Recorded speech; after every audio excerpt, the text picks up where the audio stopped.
구약성경 열왕기하 6장입니다. 열왕기하 6장 8절로 17절에 있는 말씀입니다.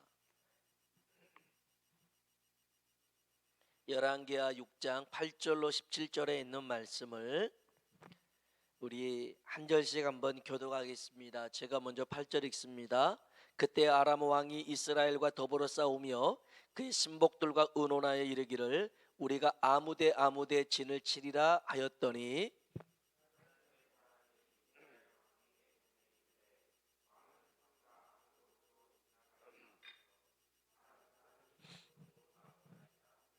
이스라엘 왕이 하나님의 사람이 자기에게 말하여 경계한 곳으로 사람을 보내 방비하기가 한두 번이 아닌지라.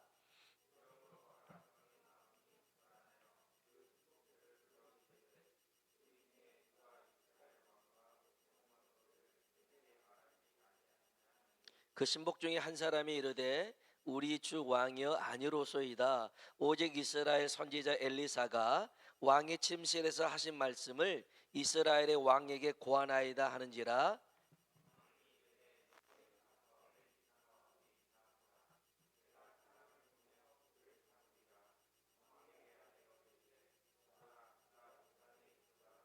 왕이 이에 말과 병거와 많은 군사를 보내매 그들이 밤에 가서 그 성읍을 에워쌌더라.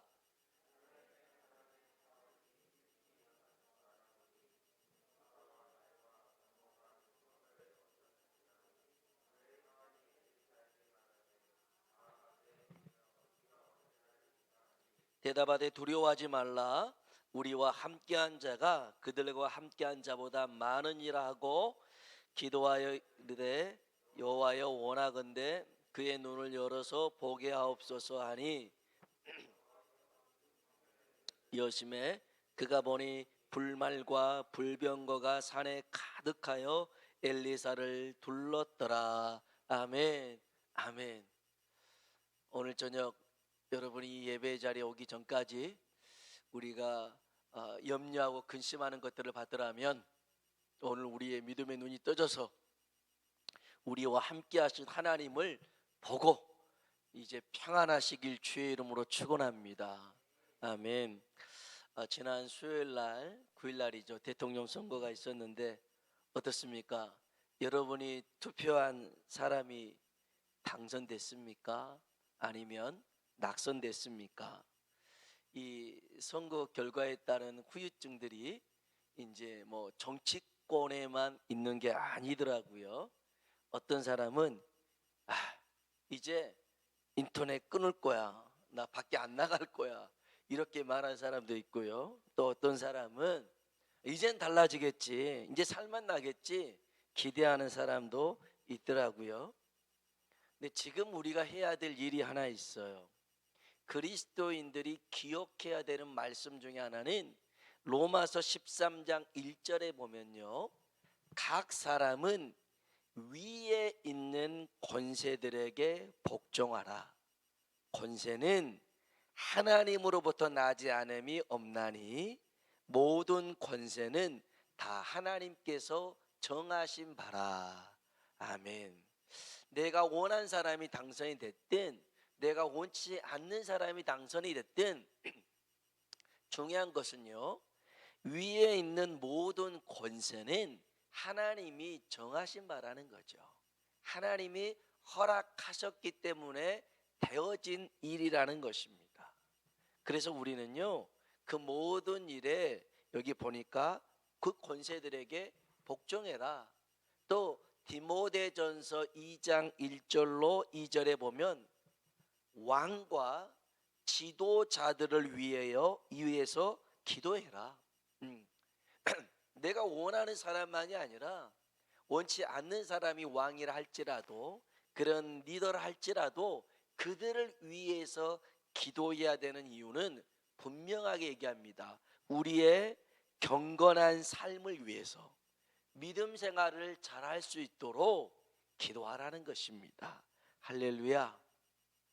누가 됐든지 간에요, 이제 새롭게 대통령도 됐는데 이 대한민국이라는 배가 코로나도 있지요, 경제 위기도 있지요.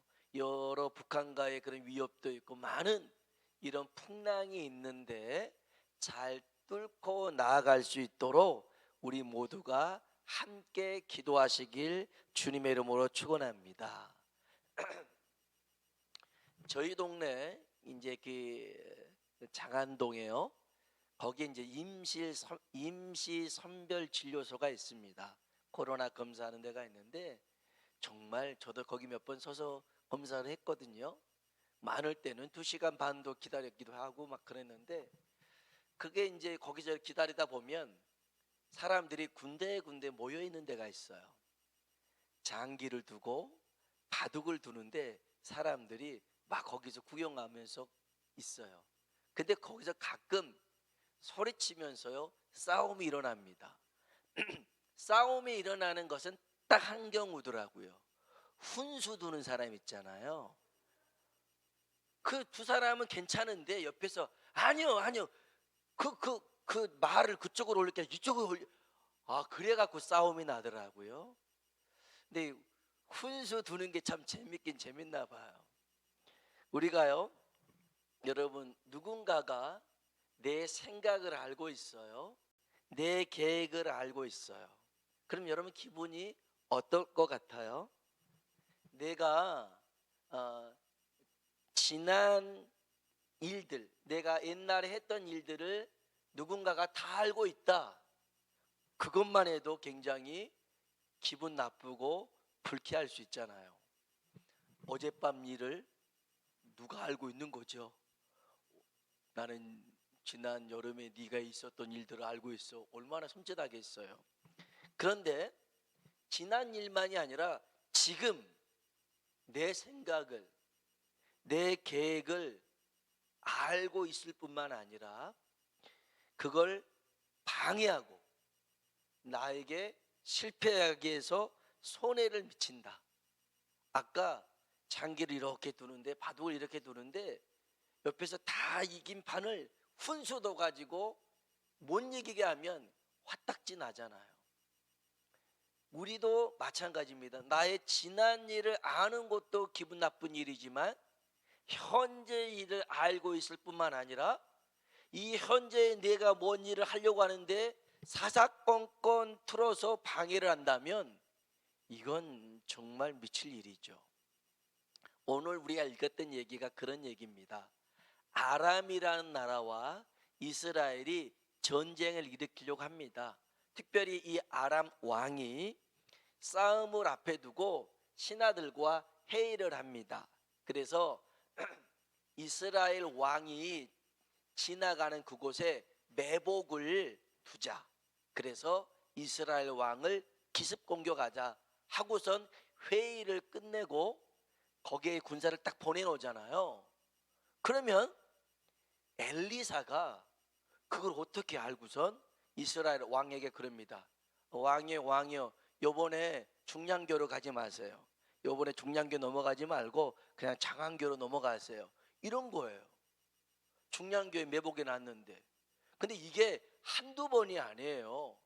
계속 3번 4번 장안교에 놓으면 중량교로 가고 중량교로 놓으면 장안교로 가고 이게 너무너무 이게 피해가는 것이 많아서 이 아람 왕이 야 우리 중에 누군가가 이스라엘 왕과 내통하는 사람이 있나 보다. 첩자가 있나 보다. 안 그러고선 우리의 모든 작전 계획이 누설될 수가 없다. 이렇게 얘기를 할 때에 이 아람의 한 신하가 이렇게 얘기를 합니다. 우리 성경 볼까요? 11절과 12절에 있는 말씀입니다. 11절과 12절 같이 한번 읽어봅시다. 이러므로 아람 왕의 마음이 불안하여 그 신복들을 불러 이르되 우리 중에 누가 이스라엘 왕과 내통하는 것을 내게 말하지 아니하느냐 하니 그 신복 중에 한 사람이 이르되 아니로소이다. 오직 이스라엘 선지자 엘리사가 왕이 침실에서 하신 말씀을 이스라엘의 왕에게 고하나이다 하는지라. 아멘 아멘. 우리가 여기서 아무리 지 죽은 듯이 작전을 짜도 이 여기 한 말을 엘리사가 이스라엘 왕에게 다 말하더라는 겁니다. 그걸 이 아람 신하가 알고 있었어요. 그러면 그가 말한 이 엘리사는 어떤 사람이냐? 9절 한번 볼까요? 9절 같이 한번 읽어봅시다. 하나님의 사람이 이스라엘 왕에게 보내 이르되 왕은 삼가 아무 곳으로 지나지 마소서 아람 사람이 그곳으로 나오나이다 하는지라. 아멘. 여기 엘리사를 뭐라고 그래요? 하나님의 사람이 그래요. 엘리사를 두고 하나님의 사람이라고 그러고요. 여기 15절에도 하나님의 사람의 사환이 일찍이 일어나서 엘리사를 두고 하나님의 사람이라고 합니다. 하나님의 사람이 중요한 겁니다. 하나님의 사람은 두 가지 의미가 있습니다. 하나, 하나님께서 맡겨주신 일을 하는 사람. 오늘 저와 여러분에게 하나님이 어떠한 것을 맡겨줬다면 여러분은 하나님의 사람입니다. 하나님이 해야 될 그 일을 하나님이 우리에게 맡겨주셨거든요. 그 사명이 있는 사람을 두고서 하나님의 사람이라고 할 수가 있습니다.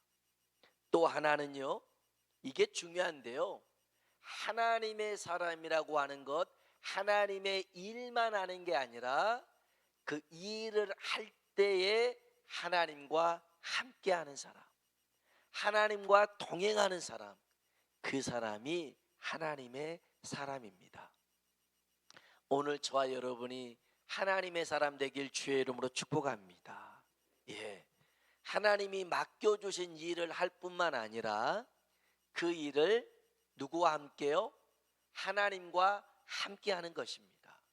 하나님은요, 단 한 번도 하나님의 일을 맡겨둔 사람에게 혼자 가서 일해라 그런 적이 없습니다. 하나님이 모세에게도 그랬고요, 하나님이 요셉에게도 그랬고요. 내가 너와 함께하리라 말씀하셨던 것이 뭐냐면 내가 너와 함께하리라. 하나님이 일을 맡겼더라면 하나님은 항상 함께 하시더라는 겁니다. 근데 문제가 뭐냐면 내가 나와 함께 하신 하나님을 의지하지 않거나 그 하나님을 우리가 생각 속에서 지워버리고 내 힘으로만 나아갈 때 실패하더라는 것입니다. 오늘 우리는 기억하십시오. 우리는 하나님의 사람입니다. 하나님이 맡겨주신 일을 하나님과 함께하는 사람인 줄로 믿습니다. 자, 다시 돌아왔어요. 이 아람 왕에게 이 신하들 중에서 적과 이스라엘 왕과 내통한 자가 있는 게 아니라 엘리사가 다 얘기합니다. 그랬더니 그래? 그러면 엘리사부터 죽이자. 그래서 엘리사가 살고 있던 도단이라는 곳으로 엄청난 병사와 또 그 말과 병거를 그쪽으로 다 보냅니다. 그리고 그 성을 에워싸버렸습니다. 밤에 가서요, 그냥 그 성을 다 에워싸버렸는데 이것을 봤던 엘리사의 사환 종이 있습니다. 우리 한번 성경 볼까요?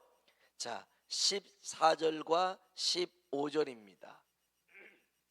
14절 15절 읽어봅시다. 왕이 이에 말과 병거와 많은 군사를 보내매 그들이 밤에 가서 그 성읍을 에워쌌더라. 하나님의 사람의 사환이 일찍이 일어나서 나가보니 군사와 말과 병거가 성읍을 외워쌌는지라. 그의 사환이 엘리사에게 말하되 내 주여 우리가 어찌하리이까 하니. 아멘 아멘. 이 사환이 그럽니다. 내 주여 우리 어찌합니까? 이 수많은 군인들과 병거와 말들이 우리가 살고 있는 이 동네를 다 에워싸 버렸습니다. 이제 우리 큰일 났습니다. 우리 죽게 생겼습니다. 불안해하고 두려워합니다. 그런데 이 광경을 엘리사도 똑같이 봅니다. 여러분, 사환이 보는 환경과 이 엘리사가 보는 환경이 같았다는 것을 여러분 기억하셔야 됩니다. 이 사환이 보고 있는 이 상황이나 이 엘리사가 보고 있는 상황은 동일한 상황이었더라는 것입니다. 그런데 전혀 반응이 다릅니다. 이 엘리사를 보면요, 16절 한번 읽어볼까요? 대답하되 두려워하지 말라. 우리와 함께한 자가 그들과 함께한 자보다 많으니라 하고. 아멘. 엘리사는 두려워하지 않습니다. 그런데 그 종은 두려워합니다. 무서워합니다. 오히려 엘리사는 여유를 부리면서요, 그 사람들을 보면서 그냥 믹스커피 한잔 하면서 야, 커피 맛이 다네, 바로 이 맛이야, 즐기고 있는 거죠. 왜 이럴 수가 있을까요? 똑같은 상황인데 반응이 너무 달랐죠. 물론 결과를 알면 그럴 수 있습니다. 결과를 알면. 여러분, 어떤 영화든 스포츠든 이제 어떤 그 재방송을 보잖아요. 하이라이트를 보잖아요. 그러면 그거 보면서 막 조마조마하지 않아요. 불안불안하지 않아요. 왜냐하면 결과를 알잖아요. 결과를 알아요. 대통령 선거 이렇게 하고 밤을 넘어서 새벽까지 잠을 못 주무신 분들이 많았다고 그래요. 그래서 막 와, 처음에는 이겼다 그랬다가 졌다 했다가 이겼다 했다가 막 그렇게 막 왔다 갔다 했다 하더라고요. 근데 여러분 보세요. 결과를 딱 알아요. 대통령 당선인을 알아요. 그러면 그 중간에 엎치락 뒤치락 할 때 그런 거 보고도요, 그냥 마음이 편안할 수가 있어요. 근데 결과를 모르니까 이기려나 지려나 마음이 조마조마하죠. 그럴 수밖에 없습니다. 여러분, 결과를 아는 사람은 두려워하지 않아요. 그러면 이 엘리사가 결과를 알았을까요? 물론 결과를 아는 것보다 더 중요한 사실이 엘리사에게 있었어요. 엘리사는 그것을 알았기 때문에 평안했어요. 그게 뭐예요? 하나님이 나와 함께 하신다. 아까 하나님의 사람이 뭐라고요? 하나님의 일을 하는 사람일 뿐만 아니라 하나님과 함께하는 사람을 하나님의 사람이라고 그래요. 엘리사는요, 하나님이 나와 함께 하신다, 이게 실제적으로 그에게 그런 믿음이 있었더라는 것입니다. 그래서 이런 실제적인 믿음이 있었기 때문에 결과가 아닌 믿음으로 평안해졌더라는 것입니다. 믿음으로 평안해졌어요. 오늘 여러분, 우리가요, 되어지는 일을 보고 기뻐하고 즐거워하고 낙심하고 불안할 게 아니라 그 결과는 나오지 않았다 할지라도 하나님이 지금 나와 함께 하시고 지금 더 역사하신다는 이런 굳센 믿음을 가지고 평안하시길 주님의 이름으로 축원합니다. 여러분, 제일 중요한 게 이겁니다. 엘리야는 영적인 눈이 떠져 있었습니다. 그러나 그 종은 그 영적인 눈이 떠져 있지 않았어요. 육신의 눈만 있었습니다. 영적 눈이 떠져 있느냐, 달리 말하면 믿음의 눈이 떠져 있느냐 감겼느냐가 우리의 삶의 질을, 삶의 모습을 다르게 만듭니다. 성경 다시 볼까요? 자, 15절 16절을 다시 한번 읽어봅시다. 15절 16절입니다. 하나님의 사람의 사환이 일찍이 일어나서 나가보니 군사와 말과 병거가 성읍을 에워쌌는지라. 그의 사환이 엘리사에게 말하되 내 주여 우리가 어찌하리까 하니 대답하되 두려워하지 말라. 우리와 함께한 자가 그들과 함께한 자보다 많으니라 하고. 아멘. 이렇게 말했더라면 아이고 뻥이 심하시네요.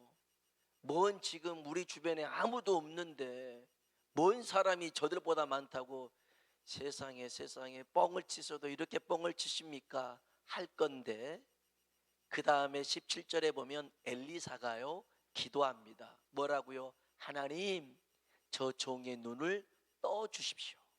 믿음의 눈을 뜨게 해 주십시오. 영적인 눈을 뜨게 해 주십시오. 기도합니다. 자 17절 한번 읽어볼까요? 기도하여 이르되 여호와여 원하건대 그의 눈을 열어서 보게 하옵소서 하니 여호와께서 그 청년의 눈을 여심해 그가 보니 불말과 불병거가 산에 가득하여 엘리사를 둘렀더라. 아멘. 아멘. 야, 그 전까지는 안 보였어요.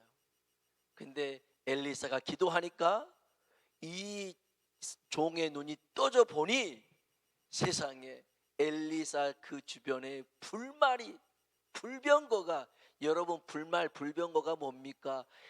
하늘에서 내려와서 엘리야를 데리고 갔던 불말과 불병거 아닙니까?